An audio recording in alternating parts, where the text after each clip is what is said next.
ಎಲ್ಲರಿಗೂ ನಮಸ್ಕಾರ. Welcome back to my channel. ಇವತ್ತು ಗುರುವಾರ ಬೆಳಗ್ಗೆನೇ ನಾನು ವ್ಲಾಗ್ನ ಸ್ಟಾರ್ಟ್ ಮಾಡ್ತಾ ಇದ್ದೀನಿ. ಇವತ್ತಿನ ದಿನ ನಾನು ಏನೇನು ರೆಸಿಪಿನ ಮಾಡಿದ್ದೆ, ಏನೇನು ಮಾಡಿಕೊಂಡೆ ಅದನ್ನೆಲ್ಲನೂ ನಿಮ್ಮೊಂದಿಗೆ ಶೇರ್ ಮಾಡ್ತಾ ಇದ್ದೀನಿ.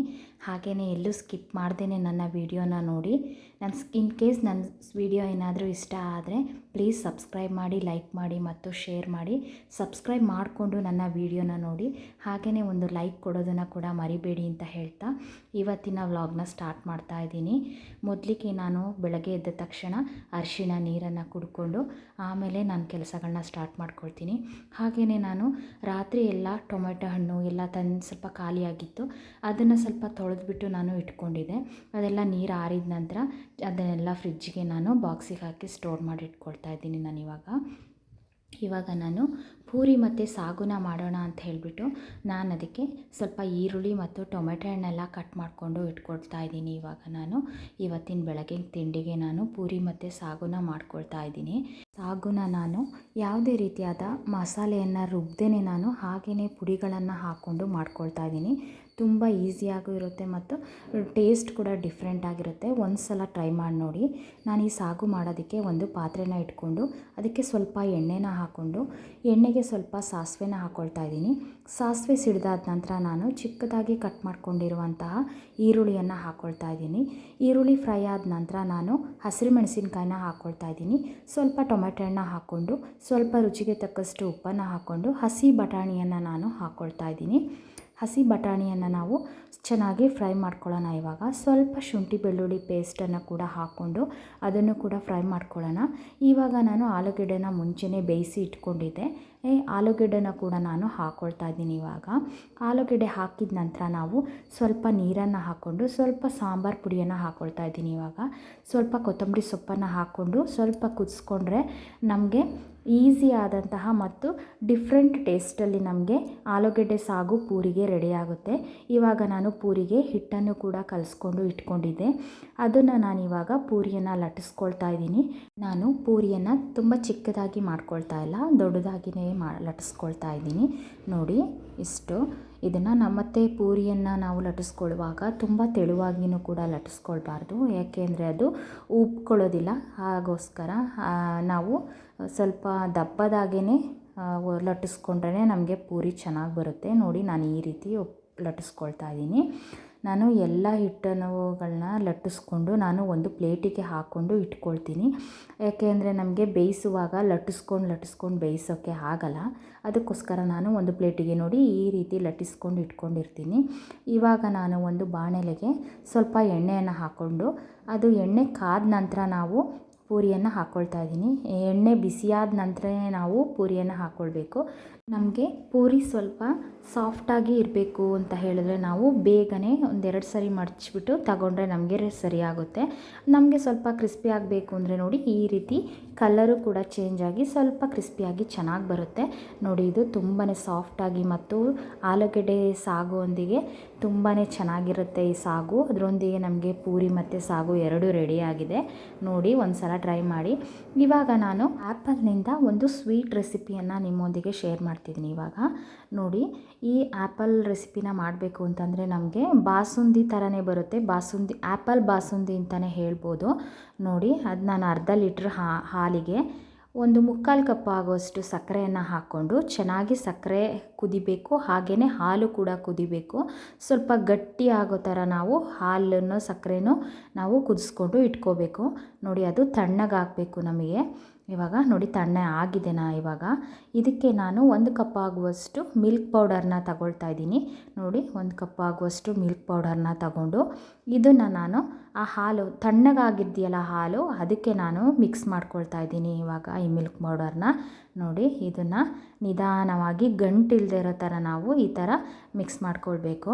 ನೋಡಿ ಈ ಬೀಟರಿಂದ ಚೆನ್ನಾಗಿ ಮಿಕ್ಸ್ ಮಾಡಿಕೊಂಡು ಸ್ವಲ್ಪನೂ ಗಂಟು ನಮಗೆ ಇರಬಾರ್ದು. ಇದು ನಾವು ಹಾಲನ್ನು ಕೆನೆ ತೆಗೆದು ಹೇಗೆ ಬಾಸುಂದಿ ಮಾಡ್ತೀವೋ ಅದೇ ರೀತಿ ಕೂಡ ಇರುತ್ತೆ ಈ ಆ್ಯಪಲಲ್ಲಿ ಮಾಡುವಂಥದ್ದು. ನೋಡಿ ಇವಾಗ ನಾನು 3 ಸಣ್ಣ ಸಣ್ಣ ಆ್ಯಪಲ್ಗಳನ್ನ ತಗೊಂಡಿದ್ದೀನಿ. ನಮಗೆ ದೊಡ್ಡದಾದರೆ 1 ಆ್ಯಪಲ್ ಸಾಕು. ಇದು ಚಿಕ್ಕದಾಗಿರೋದ್ರಿಂದ ನಾನು 3 ಆ್ಯಪಲ್ನ ತಗೊಂಡು ಅದರದ್ದು ಸಿಪ್ಪೆ ಎಲ್ಲ ತೆಗೆದಿಟ್ಕೊಳ್ತಾ ಇದ್ದೀನಿ. ನಾನಿವಾಗ ಎಲ್ಲ ಆ್ಯಪಲ್ದು ಸಿಪ್ಪೆಗಳನ್ನೆಲ್ಲ ತೆಗೆದುಕೊಂಡು ನೋಡಿ ಮೂರ್ದು ಸಿಪ್ಪೆಗಳನ್ನೂ ನಾನು ತೆಗೆದ್ಬಿಟ್ಟು ಇಟ್ಕೊಂಡಿದ್ದೀನಿ. ಇದನ್ನೆಲ್ಲ ಹಾಗೆಯೇ ಕ್ಲೀನ್ ಮಾಡ್ಕೊಳ್ಳೋಣ ಅಂಥೇಳಿ ಕ್ಲೀನ್ ಮಾಡಿಕೊಂಡು ನೋಡಿ, ಇವಾಗ ನಾನು ಈ ತುರಿಯೋ ಇದರಿಂದ ನಾನು ಈ ಸೇಬ್ಗಳನ್ನೆಲ್ಲ ತುರ್ಕೊಳ್ತಾ ಇದ್ದೀನಿ. ಇವಾಗ ನೋಡಿ, ನಾನು ಈ ಸಣ್ಣದ್ರಿಂದನೇ ನಾನು ತುರ್ಕೊಳ್ತಾ ಇದ್ದೀನಿ. ತುಂಬ ಸಣ್ಣ ಅಲ್ಲ, ಸ್ವಲ್ಪ ಮೀಡಿಯಮ್ ಇರುತ್ತಲ್ಲ ಅದರಲ್ಲಿ ನಾನು ತುರ್ಕೊಳ್ತಾ ಇದ್ದೀನಿ. ನೋಡಿ, ಎಲ್ಲವನ್ನು ನಾನು ಈ ರೀತಿ ತುರಿದು ಇಟ್ಕೊಂಡಿದ್ದೀನಿ. ಇವಾಗ ನಾವು ಒಂದು ಪಾತ್ರೆನ ತಗೊಳ್ಳೋಣ. ಆ ಪಾತ್ರೆನ ನಾವು ಸ್ಟವ್ ಮೇಲೆ ಇಟ್ಕೊಂಡು ಬಿಸಿಯಾದ ನಂತರ ಪಾತ್ರೆ, ಅದಕ್ಕೆ ಸ್ವಲ್ಪ ಒಂದು 3 ಟೇಬಲ್ ಸ್ಪೂನಷ್ಟು ತುಪ್ಪವನ್ನು ಹಾಕ್ಕೊಳ್ಳೋಣ. ತುಪ್ಪ ಬಿಸಿಯಾದ ನಂತರ ನಾವು ತುರಿದು ಇಟ್ಕೊಂಡಿರ್ತೀವಲ್ಲ ಆ್ಯಪಲ್ನ, ಅದನ್ನು ಹಾಕಿ ಚೆನ್ನಾಗಿ ಫ್ರೈ ಮಾಡ್ಕೊಳ್ಳೋಣ. ನಾವು ಅದು ಚೆನ್ನಾಗಿ ನೀರೆಲ್ಲ ಅದರದ್ದು ಸೇಬ್ದು ನೀರು ಅಂಶ ಇರುತ್ತಲ್ಲ ಅದೆಲ್ಲ ಹೋಗಬೇಕು. ಈ ಥರ ಚೆನ್ನಾಗಿ ಫ್ರೈ ಮಾಡ್ಕೊಳ್ಬೇಕು. ನಮಗೆ ಆ ನೀರಿನ ಅಂಶ ಎಲ್ಲ ಹೋಗಿ ಬರೀ ತುಪ್ಪದಲ್ಲೇ ನಾವು ಹುರಿದಿರೋ ಒಂಥರ ಟ್ರಾನ್ಸ್ಪರೆಂಟ್ ಥರ ಕಾಣಿಸುತ್ತೆ ನಮಗೆ, ಆ ಥರ ಬರಬೇಕು. ಇವಾಗ ಸ್ವಲ್ಪ ಏಲಕ್ಕಿ ಪುಡಿಯನ್ನು ಹಾಕ್ಕೊಳ್ಳೋಣ. ನೋಡಿ, ತುಪ್ಪ ಎಲ್ಲ ಹೋಗಿ ಕಲರ್ ಕೂಡ ಚೇಂಜ್ ಆಗಿದೆ ನಮಗೆ. ಇವಾಗ ಸೇಬ್ದು ಫುಲ್ ಕಲರೆಲ್ಲ ಚೇಂಜ್ ಆಗಿದೆ ನೋಡಿ, ಈ ಥರ ಆಗಬೇಕು ನಮಗೆ. ಇವಾಗ ನಾನು ಆ ಹಾಲು ಪೌಡರು, ಸಕ್ಕರೆ ಎಲ್ಲ ಹಾಕಿ ಇಟ್ಕೊಂಡಿರ್ತೀವಲ್ಲ ಅದು, ಈ ಸೇಬು ನಾವು ಹುರಿದಿಟ್ಕೊಂಡಿದ್ದೀವಲ್ಲ ಅದು ಕೂಡ ಆರಿರಬೇಕು. ಯಾಕೆಂದರೆ ನಾವು ಹಾಲಿಗೆ ಸಡನ್ ಹಾಕಿದ್ರೆ ಹಾಲು ಒಡೆಯೋ ಚಾನ್ಸಸ್ ಇರುತ್ತೆ. ಯಾಕೆಂದರೆ ಸೇಬು ಹುಳಿ ಇರುತ್ತಲ್ಲ, ಅದಕ್ಕೋಸ್ಕರ ಅದು ತಣ್ಣಗಾದ ನಂತರನೇ ನಾವು ಹಾಕ್ಕೊಂಡು ಇವಾಗ ಮೀಡಿಯಮ್ ಫ್ಲೇಮ್ನಲ್ಲಿ ಇಟ್ಕೊಂಡು ನಾವು ಬಿಸಿ ಮಾಡ್ಕೊಳ್ಳೋಣ. ಇವಾಗ ನೋಡಿ, ಅದೇ ಗಟ್ಟಿ ಆಗ್ತಾ ಬರುತ್ತೆ. ನೋಡಿ, ಎಷ್ಟು ತಿಳಿಯಾಗಿತ್ತು ಅದೆಲ್ಲ ಗಟ್ಟಿ ಆಗೋದಕ್ಕೆ ಸ್ಟಾರ್ಟ್ ಆಗುತ್ತೆ. ನೋಡಿ, ಈ ಥರ ಗಟ್ಟಿ ಆಗ್ತಾ ಬರುತ್ತೆ ನಮಗೆ.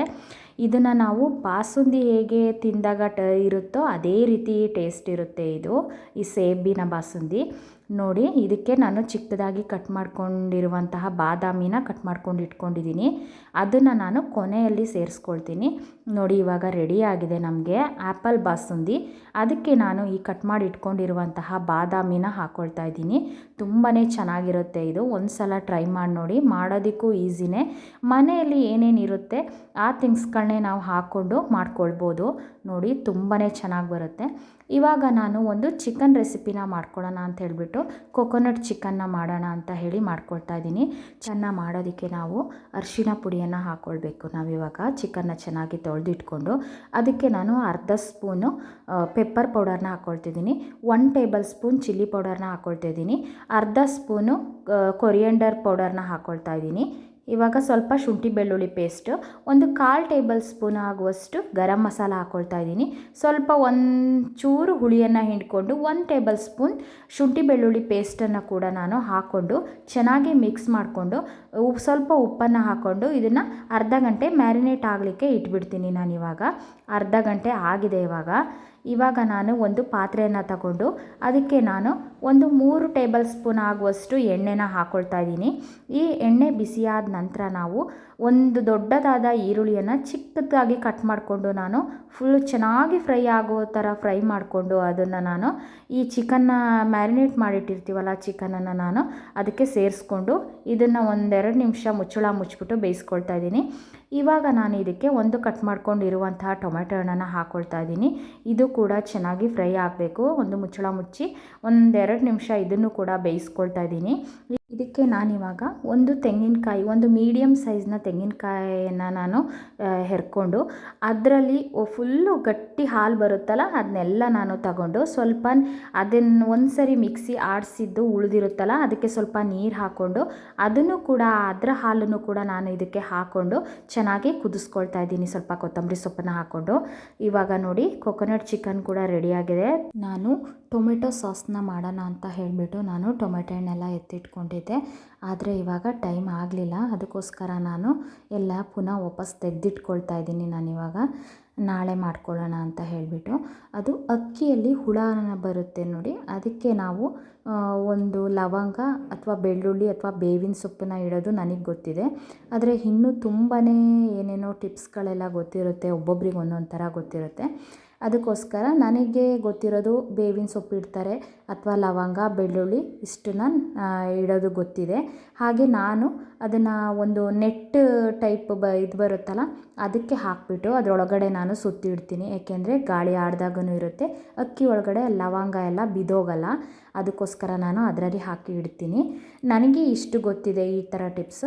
ನಿಮಗೇನಾದರೂ ಬೇರೆ ಥರ ಏನಾದರೂ ಟಿಪ್ಸ್ ಗೊತ್ತಿದ್ದರೆ ಕಮೆಂಟ್ ಮಾಡಿ ತಿಳಿಸಿ. ಹಾಗೆಯೇ ನನ್ನ ವಿಡಿಯೋ ಇಷ್ಟ ಆದರೆ ಒಂದು ಲೈಕ್ ಕೊಡೋದನ್ನು ಕೂಡ ಮರಿಬೇಡಿ ಅಂತ ಹೇಳ್ತಾ ಇವತ್ತಿನ ವಿಡಿಯೋನ ಎಂಡ್ ಮಾಡ್ತಾಯಿದ್ದೀನಿ. ಇವತ್ತಿನ ವಿಡಿಯೋ ಇದಾಗಿತ್ತು. ಎಲ್ರಿಗೂ ನನ್ನ ವಿಡಿಯೋ ಇಷ್ಟ ಆದರೆ ಪ್ಲೀಸ್ ಸಬ್ಸ್ಕ್ರೈಬ್ ಮಾಡಿ, ಲೈಕ್ ಮಾಡಿ ಮತ್ತು ಶೇರ್ ಮಾಡಿ. ಮುಂದಿನ ವಿಡಿಯೋದಲ್ಲಿ ಮತ್ತೆ ಸಿಗೋಣ. Thanks for watching.